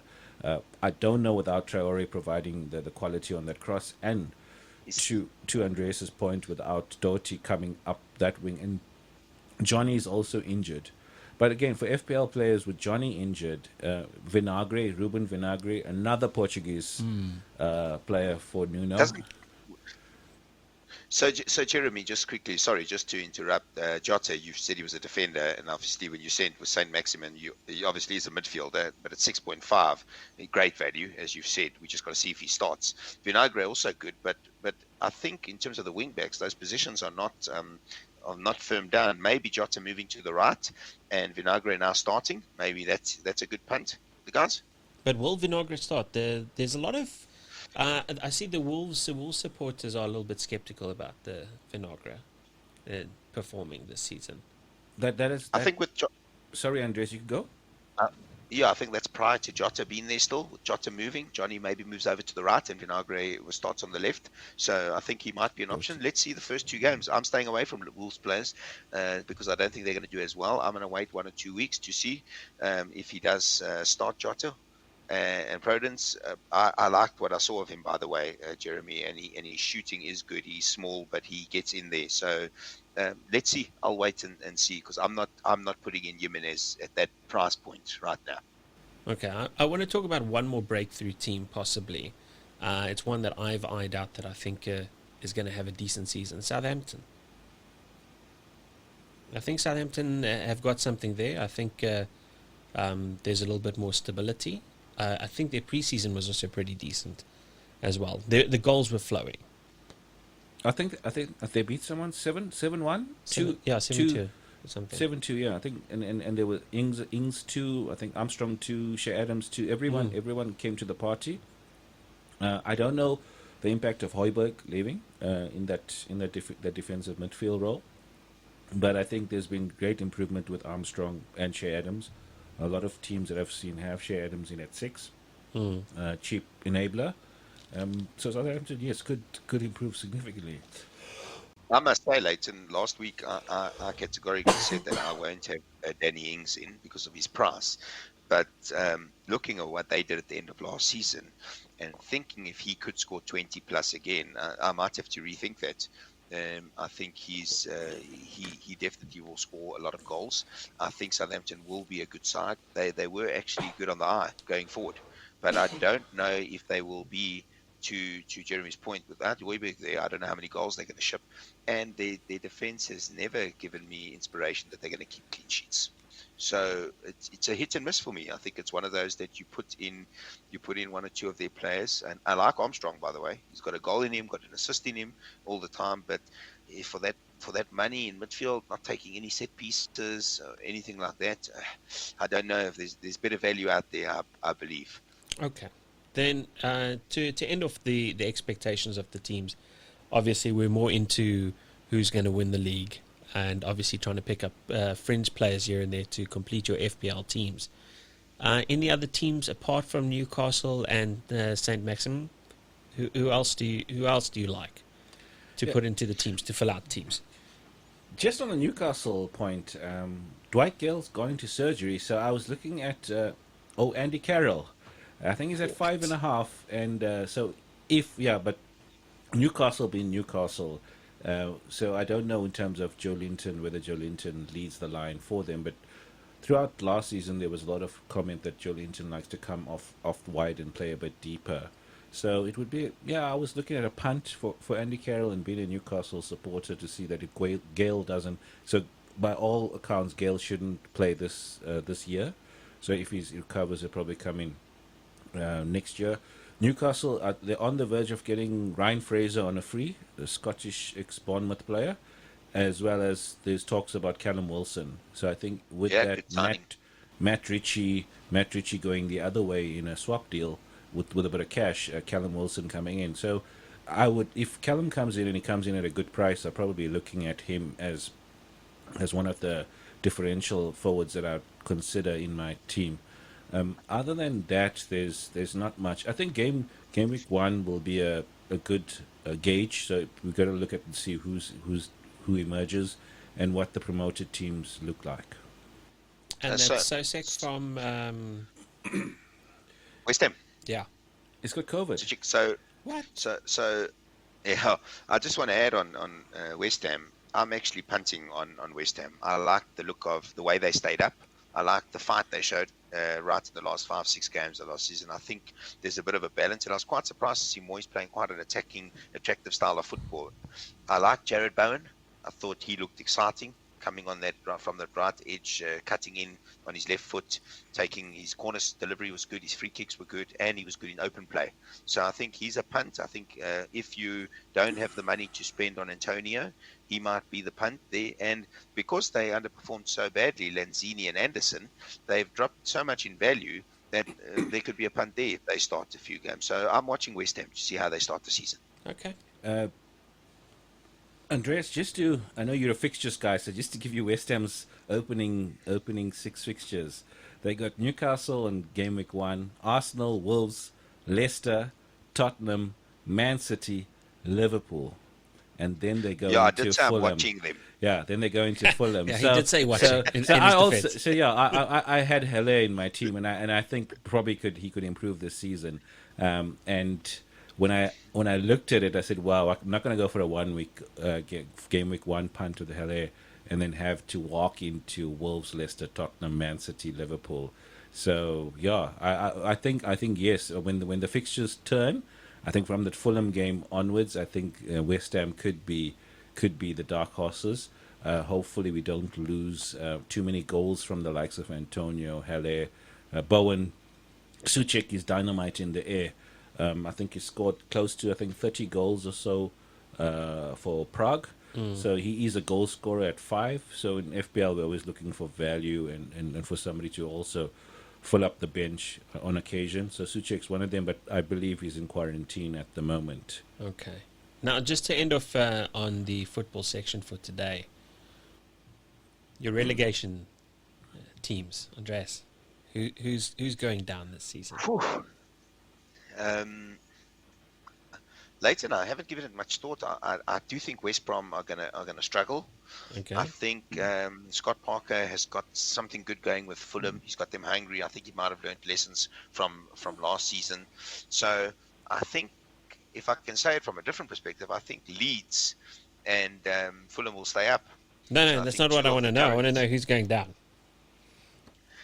If you had to put me on the spot, You are on the spot. West Brom. Okay. West Brom, Aston Villa, and sure, I haven't actually. Who's definitely not making your fantasy team? Which players will not be making it into your side? Which teams I won't be choosing from? Yeah, which teams won't you be choosing from? I don't know, because a lot of them impressed me. If I had to go with it just at face value, they actually impressed me, but I'm going for the 2 promoted teams to stay up, so I'm going to say my third team, Brighton and Hove. Okay. Jay, for you? With Villa, it depends on Jack Grealish, because that's the talisman for them. So if there's no Grealish, there's no actual Villa. And I mean, I don't know how long he's going to stay with them. So he's just been, despite being snubbed from the England squad, he just got his first call up, so he's quite excited, I saw on his Twitter feed. So I think Villa were poor. They were shocking towards the end of the season. So I'd wanted them to go down, because I just didn't think the quality was there, despite Grealish, and there was rumours of Grealish moving to United. West Brom could be the other team, and I think probably maybe Fulham to go back down. Leeds to stay up for me. I think Graham Potter should improve Brighton. Brighton is another. Yeah. So look at Trossard. I like Neil Maupay. I like the youngster Tariq Lamptey. Oh yes, Lallana's gone there. Well, we haven't seen him play football for a while, so we'll see. I'm sure coming out of Liverpool, he should improve that team there. A nice punt is Tariq Lamptey, the right back. He was at Chelsea. Oh, he was fantastic. I was surprised that they let him go. I've got him in my squad. As soon as the games turn around, Tariq Lamptey will be unleashed for Brighton. Leandro Trossard is a good FPL option as well. And then Neil Maupay is such a fiery little striker. So if Connolly and him, they've got an Irish and a fiery Frenchman up front, they've got a lot of tenacity in that front line for Brighton. They also play a great brand of football, so I'd like them to Yes. stay up. I just don't know with their defensive lapses if they're going to. I think, and also they've sent Duffy out to Celtic. The other thing is if Sean Dyche doesn't think he can do more for Burnley and he leaves or he doesn't have the hunger, then they dead certainties to go down. And I would actually say Brighton pip them and stay up. But I like Potter. I actually like Graham Potter. I think with a great squad, he plays energetic, fantastic, going forward football, and he's right. Lamptey at right back showed a lot of caused a lot of teams a lot of problems. So I think he's a very good punt. I like Trossard. I like Lallana. I like Maupay. I actually like a lot of their players for Fantasy League. I don't know if they're going to win all those games, but they've definitely got goals in them. Okay. Well, I do share. I guess we all agree on West Brom. I do lean to Fulham and probably, like you said, Burnley. That would probably be my three that will be fighting out there at the end. Okay, so before we just end off with the football section, guys, if you are listening to this, guys and gals, remember to join our league. We have a bragging rights league. The league code is 67VIZZ. It will be on our Twitter feed as well as the show notes. Then there will be a money league. Now, the money league that we will be keeping a little bit of an eye on is the money league, Andreas, that you are in, which Jeremy will be obviously entering as well. We'll be putting out the deets for that, so our listeners any one of our listeners, you guys can join. Just make sure that you go grab that. There will be a link to the money league as well in the rules for the money league. So I think I don't know. I think you guys have 80 players in possibly currently right now. But yeah, it's a bit less than that now, but that's the target, 80 to 100. Yeah, well, hopefully if we pull in a lot of listeners, we can get those numbers up for you guys as well. So there will be a little bit extra skin in the game for the two of you, obviously. So I'll be very interested to see how that pans out. Andres, again, thanks once again for joining us. Next week, obviously, we'd like to dive into the game week 1, and then obviously fantasy picks and players to pick, players not to pick. So I'd appreciate if you can join us next week as well. Andreas, all the best. Thank you, only a pleasure, Jensen. Jeremy, I think I might take your advice and actually just go and start on my team. Yeah, have to. Cheers, guy. Cheers. Good luck.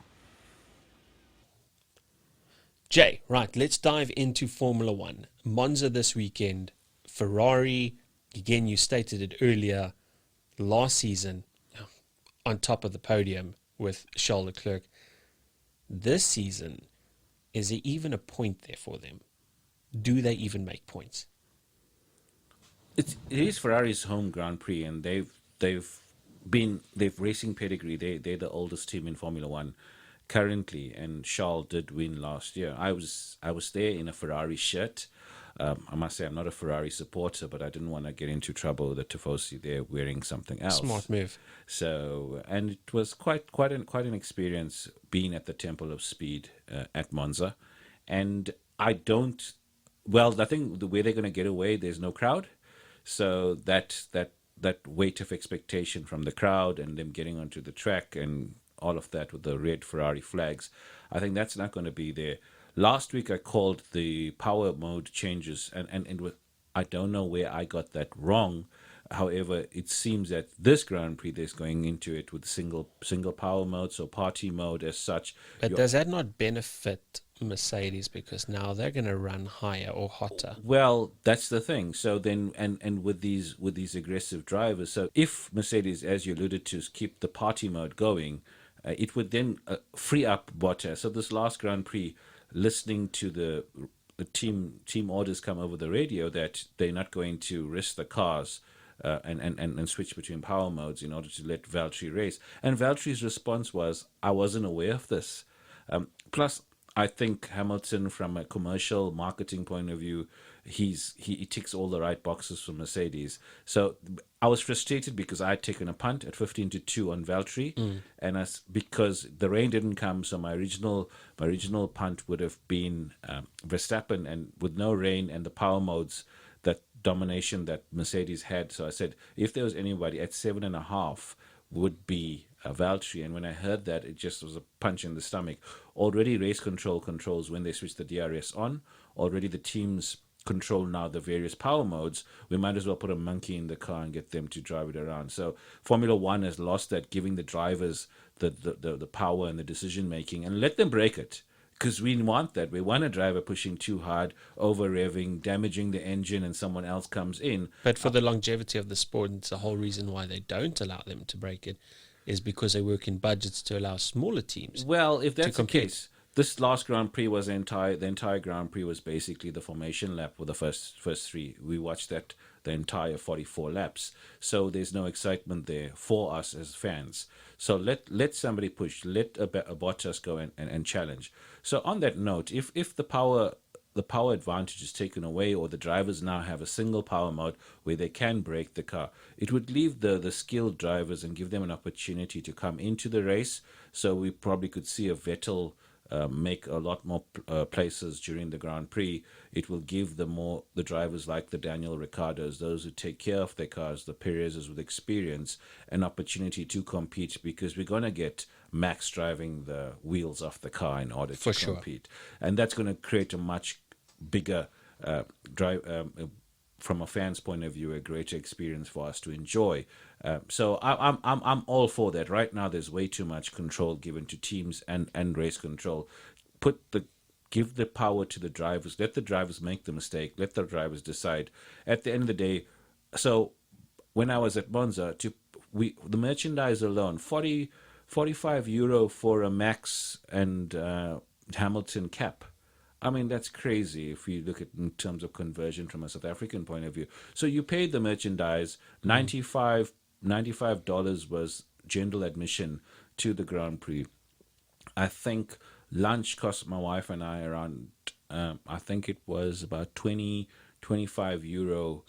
For South Africans, it's quite steep. And it was a Heineken and a Sami as such. So the people pay the money to get out there. People pay the money to subscribe to F1 TV and the likes. Give the public that excitement of racing. So give the drivers, that's my opinion, give the drivers the decision-making power, so they can choose to crank it up, go full tilt, instead of getting this product that's so passive. So controlled. Yeah, way too controlled by the team bosses and race control. Let the guys go helpful. Then we referred earlier on to Gasly and Perez wheel to wheel. So I'm hoping that Ferrari benefits from the power change mode. It's a fast circuit. So I remember as a youngster Montoya becoming the fastest average speed, and it was surreal standing there last year on Grand Prix Day that on the circuit where one of my racing heroes, Juan Pablo, had set the record of the fastest man in Formula One, and for me to be at that circuit. So I think the faster drivers, the high-speed cars will benefit, and the Renaults looked pretty on the money last Grand Prix. So they could do well with Ricciardo's late braking. The commentators kept on chatting about how late he brakes. He's always been the last of the late breakers. But now we talk about the aero kits, though, and the importance of Parabolica being obviously the final corner of the lap. And it sets up everything on the main straight. Now, if the car is not handling well, if the aero kits are not up to scratch, it's poor exits out Parabolica. This changes the first corner, the first chicane. It's overtaking galore. Now, the Renaults are looking pretty decent. Again, how good is Ferrari's aero kit? I'm just trying to find a way that possibly Ferrari lands up at the points in Monza. And their powertrain isn't there. Sure. Some of the overtaking, when some of the mid-table drivers were coming past, and Vettel just got out of the way. Passively just moved, meek as a lamb, and I was sad to see that happen to Ferrari. Overall, again, doesn't hurt. I'm not the biggest Ferrari fan, so it's good to see some of those red teams down the grid a bit. Not good for the sport, so that the competition's not there, but as has been the case for the last decade, 2 decades. One driver dominates, everyone else trails I behind. think it's one team dominates. Team with their driver, team. So Vettel, Hamilton, even Jensen when he drove for Braun, and then we can think of Michael. Other than that, any other championship contender that stood out, there isn't in the last close to 20 years. So if we have to As take a driver, I think, well, there's one coming back next year, and he's 40 years old, Fernando Alonso. is that a deal done? I think it's pretty much done. He's in Renault next season. At 40? At 40, well, he's got all kinds of other experience now going. No, out, the doing experience, yes, but and with the change in rules, I'm going to put something to you, Jay. Fantasy F1 next season. Are you keen? Are we doing it? is there such a platform? Yes. Oh. There's quite a large platform for Fantasy F1 as well. Depending on how much you do take from me and learn from me, and I'm glad to learn from you. Because, Okay, cool. I've been honestly out of F1. I've been out of the sport. So last year when I got a chance to travel, it was the main event on my travel itinerary. My entire travel was centered around the Grand Prix, with that, I managed to go and watch Champions League football as well during the trip. But the Grand Prix was everything. Bino, Damon Hill, Nigel Mansell. So I'm a Williams boy.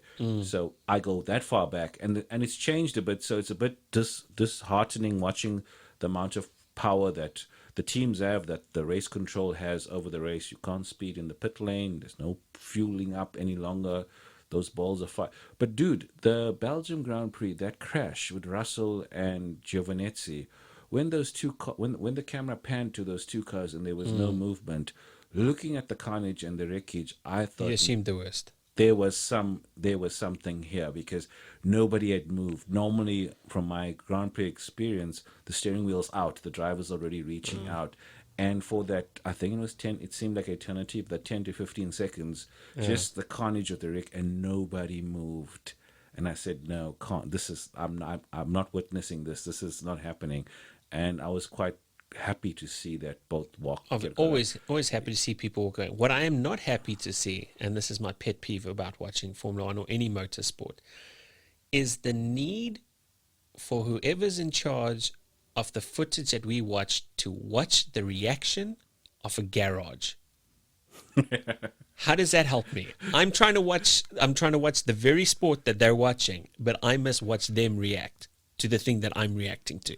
I guess they're probably looking to see whether the garage reacts to driver error, and whether they're upset and frustrated. I don't care how they feel about it, or whether it's an empathy reaction. But I mean, from that carnage, there you can't worry about the mistake or whatnot, because that and I must say, props to them as well. Those cars crumpled up, and I know they've improved the carbon fiber and the impact of those cars. They crumpled up, everything fell apart, and those drivers walked away with no injuries. So the recovery and the reactions from the drivers was quite remarkable, and they also didn't seem very frustrated and pissed off with each other. I think Russell understood. The wheel came across, even over the radio, because these youngsters, these fiery drivers, normally, and even towards the end as well, I think fist bumps with Bottas and Hamilton. So strange to see that camaraderie, but I don't see it happen if Hamilton finishes second. So with the party modes power modes being selected to just a single mode, we don't know what track temperature is going to be like. Having watched that Silverstone Grand Prix with the temperatures changing, and it changed the entire dynamic of the race. If weather conditions prevail, maybe it will create some sort of excitement.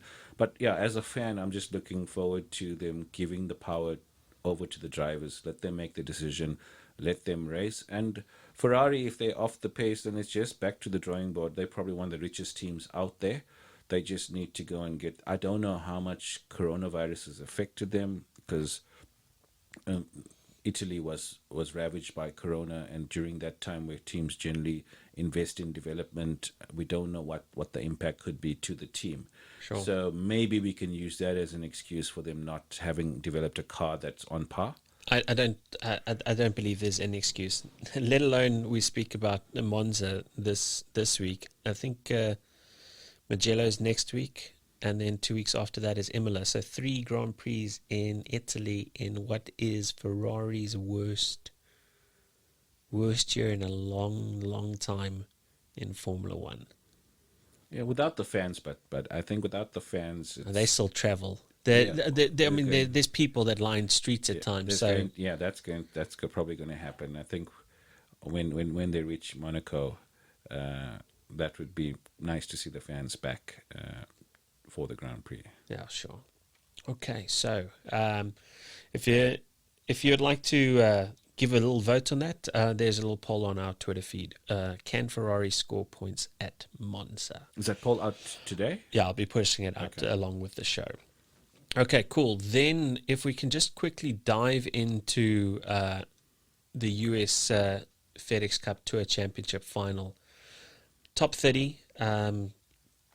We did speak about it a little bit earlier regarding DJ and John Rahm. The two are streaks ahead, and now they're starting points. Scores. They start off with I think it's -10 for DJ and then -8 for John Rahm. But if John Rahm plays to his average, he picks that up and probably wins. But that's again if John Rahm plays average, DJ plays average. But you don't know. But Eastlake has not been a happy hunting ground for DJ, and he's generally tanked at Eastlake, and he has not won a FedEx Cup. So will DJ get a FedEx Cup victory? Will it be this year? I doubt it, I must be honest with you. And then to look there is some guys that can do a big push. Justin Thomas. He's actually coming in at 11-2, so that's a pretty decent bet. And he does pretty well at Eastlake. I mean, he's also won there before. Now, Rory might be there in person, but he might not be there mentally. Or he's not going to be there at all with the birth of his first child. If his first child arrives, then he's not going to be taking part. But he's at 22-1. Bryson Chambo here. He's also another player that can fire up that board, and I think he starts at -5, so he's about 5 shots back. So he's also at 22-1. So there is a lot of interest there, which happens this weekend. And that starts tomorrow. What was the odds for DJ again? DJ is actually all the way down at 18-10, which I don't think is the best odds. John Rahm 3-1. That might be the best bet for the weekend. I do like John Rahm to go to take this, but Webb Simpson also another great average and great potential to do great things. He's got a fantastic ceiling, and he's coming in at 11-1. So yeah, looking at if John Rahm's not going to take it, I don't know if DJ gets over the line. I'd like to see DJ get over the line. He's habitually been a fantastic golfer over the last couple of seasons, and then he's walking in with what could potentially be the form of his life right now. What's he gone? Second, but he was second in a playoff. And he's also thrown in a -30 in all of that for a tournament, won by 11 strokes. And then if I was to bet anyone to land up in a top 6 finish, Mackenzie Hughes. I mentioned him earlier. He's also another golfer that has got great potential to do great things, and he usually does well on difficult courses. Okay, so I'm gonna drop another poll out there for that. Will DJ get it over the line for this FedEx Cup? Will he win his first one? And then lastly, because you're a UFC fan as well, Alistair Overeem versus Augustus Sakai. Alistair Overeem favorite at 2-3, so 66 to the cents to the rand. Alistair's taken a lot of damage in the last couple of years. I mean, there was big expectations of him coming in, but we must also keep in mind that he is also 40 years old. He's also a veteran. He's also taken a lot of hits over the years, and the chin is not quite what it used to be in his younger days. He's lost 5 UFC fights. He's won 3, he's lost 2.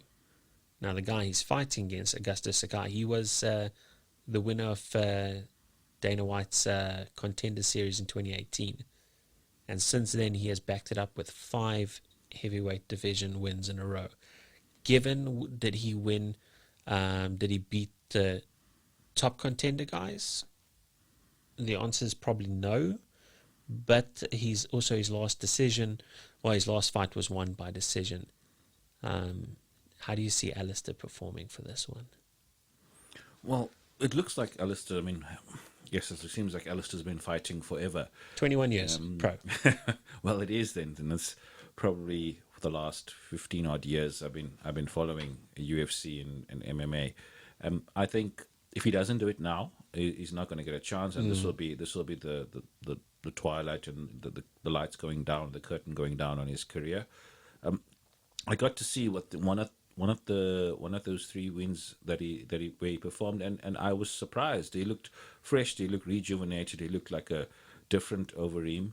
I'm not sure if he's changed camp recently, but it was not the usual, and he took care of the opponent quite clinically. So he's got experience on his side, and I'm of the old school. So Randy Couture, Chuck Liddell, those type of fighters. So Alistair's still from that generation there. So I think with experience, if the fight goes according to plan, and he's been in this wars for 21 years, so he should be able to, from an experience point of view. And as you mentioned with Alice, Sakai, he's just come off now winning. That Dana White tournament is almost from those amateurs, giving them an opportunity to come through. So he'll have the hunger. But Alistair, I think his final curtain call on his career to get a chance, I think he would have to go through. I don't know what's Francis Ngannou's health at the moment. Where is he in terms of, is he fight fit? I believe he's fight fit, and I think he's aiming at Stipe, but with John Jones moving up to heavyweight after vacating the light heavyweight title. Maybe John wants a little bit of Francis, but John also maybe wants a little bit of Brock Lesnar, who has become a free agent of recent. I was just about to mention that. And with Brock, it's all going to be about the money and the pay-per-view. So, and I think John as well, towards the back end of his career, it's all about the money. So, but he's proper young still. No, I know that, but he wants to get paid. He wants that Conor McGregor type of money. So he's gonna that fight's gonna be ridiculous. Brock as well, with coming out of WWE, not probably going to go back. I think WWE, that company's in a bit of turmoil financially and losing ratings across all shows. So I think that was the decision to release Brock. So Brock doesn't have many more avenues to generate an income, whether he goes to Bellator or he goes to AEW wrestling. It depends. But he pulls numbers. That's the thing. So he's going to, from a pay-per-view, specifically now as well, with fans not being able to get into those arenas, a pay-per-view would generate, probably break the record if they market it correctly, Jones versus Lesnar. So that could be on the cards. But Jones's last fight against Dominic Reyes, did you watch that fight? No, I tell you what, you need to go back and watch that. I think John dodged a bullet there. I think I'm pretty confident if I have to watch that fight again, Dominic Reyes won that fight, and I find it very difficult to give the fight to John, but he walks out of the light heavyweight division undefeated. And I know his record has the one no contest, but he was dominating that fight too. So, but overall, it seems like in the last 5 years, probably the UFC, they've gone very much more professional, more clinical. You're not seeing that amount of heart, that amount of blood pouring out of fighters going for those big KOs. So, and again, I'm going back to the likes of the Vanderlei Silvas, Rampage Jackson, where you're getting big Roy Nelson, big country going out there, overweight guy, your average Joe going out fighting to put food on the table. Now you're getting these Olympic type athletes coming out there. And just looking at last weekend's fights, both Lawler as well as the Rakic fights. I mean, those guys, as a fan again, and it's a similar comment with the F1. You want that to see that passion. You want to see that rage in win. And this is all seems way too clinical, way too cool and calculated. I'm meeting my fight fee obligation, and I'm getting my contractual needs met. I've stopped watching UFC because it's a bit of a snowfest. And again, my background, so I go back to Fedor. Fedor Emelianenko, the last emperor, that kind of where you got the little guy against these giant guys in pride fighting days. But he is probably the best heavyweight of all time. Well, undoubtedly, my little Jack Russell's named Fedor for that reason.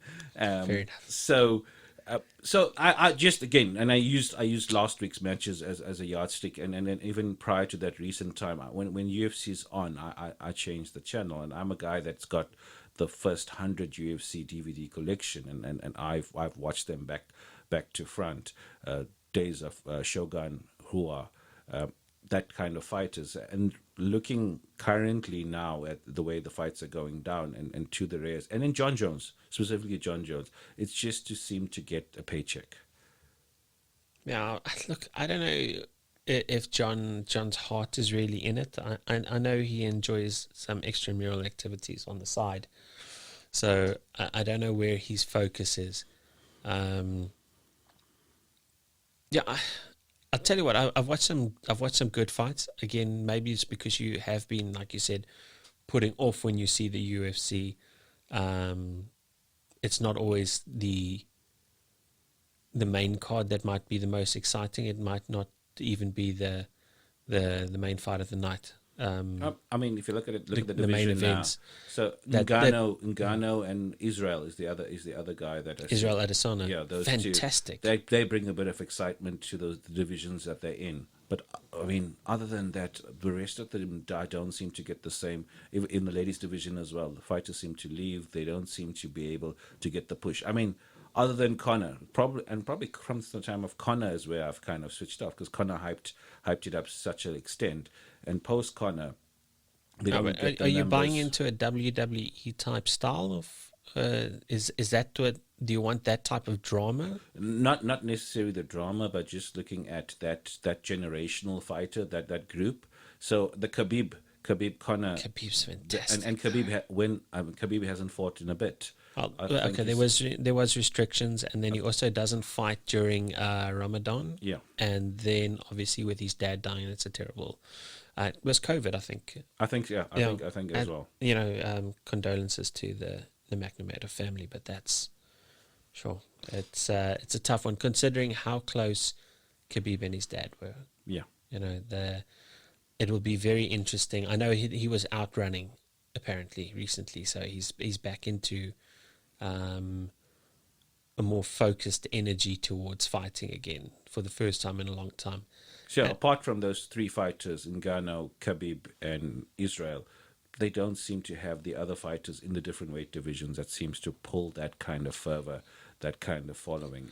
Now the question is, are you looking for that type of following, or are you looking for good fighting now? Because again, this comes down to the drama thing. In the form of a purist, you want to see the best guys fight each other, and at the end of the day, even a snooze fest is still a result of one guy imposing his will on another guy. It's very strange. If you're on a pay-per-view and you're paying your money to get to watch this, you kind of want to see the guys go for it. I want to see the risk taking. So there's a lot of risk averse fighters out there looking career longevity. That might be a reason. Yes, career longevity and the paycheck. So if I fulfill and meet the criteria of my contract, then I get paid. Okay. Then I get paid. Back again, and I Forrest Griffin, Matt Hughes, Matt Serra, those guys there, they left it all on the line. They left it in the ring, and now the guy's looking for his next fight. So while he's going through this fight, he's more worried about when he gets the decision, and then who's he going to take on next. And as a fan, and again, probably the bias lies from watching Big Nog and the likes. So you got a reference point to guys with probably more in an amateur age. However, now these professionals, they're coming their Olympic level physiques, Olympic level professionalism in terms of discipline, and diet, training. yes, and in the past, Fantastic. the guys probably had a party in Vegas, got himself drunk as a skunk, and is fighting the next day type of vibe. So I'm not saying I do I'm lean looking, more towards the modern. I like yeah, I like it the is, professionalism. but I watching, prefer it. but watching the BJJ skill set again, I'm using last week's fights as a reference point. I was like, I've seen better from those unprofessional guys versus these Olympic grade athletes now that can't deliver because they're looking for a paycheck, and the likes. So I just saw an article that. Daniel Cormier, DC, got paid for the loss against John Jones. He made $1 million from losing.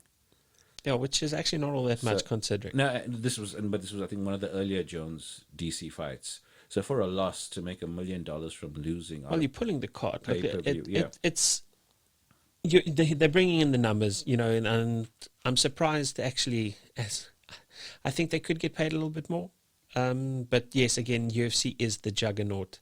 So I hope that you're going to be watching the Overeem versus Sakai this weekend, because I don't think that that's going to be a snooze fest, and it never is with when the Overeem. big boys bang, so that you get that. So when I was watching the Rakic fight, and light heavyweights grappling so much on the ground, I love a good grapple, I love a good roll and BJJ session that happens during the fights. But again, it was self-preservation. So whenever Rakic struck and those leg kicks came in, it went into self-preservation. Everyone knows you're going to go down that route. But to see light heavyweights, so much grappling, so much on the ground, not standing and banging, that was a bit of a letdown. But with the heavyweights, the likes of Overeem, and they're very, very little grappling game. It's going to be who lands that big hit. Oh, Overeem's got the striking history. He likes to stand and bang. So, okay, let's hope for the best. So then again, just before we close off the show, just want to mention, obviously, no Moto GP this weekend. They will return the following weekend, and then two more polls that I'm going to be putting out there. Obviously, who will win on this week's UFC, Overeem versus Sakai, which who's going to get the W. And then the last poll, and this reverts back to the football, will Messi stay at Barcelona? That's going to be an interesting one. The world is watching. The Premier League is watching. Jay, once again, thank you so much for joining us. Sports fans, all our sports fans that are listening to this, really appreciate everything that you're putting out there. Next week, again, if you care to join, and I hope you do, obviously, I'd love to get more into the starting teams for FPL, and I'll show you my team off air. So I'm going to save the laughs for later. Anyway, sports fans, thank you so much for joining us. Jay, thank you so much for joining us, and tune in to us next week. All the best. Cheers, bye. Cheers, bye. If you have enjoyed the content, please make sure to subscribe to our channel on your preferred platform, as well as if you'd like to support the show. You can support us on coffee.com, that's ko-fi.com/Leighton TV, Leighton TV. Any support would be greatly appreciated.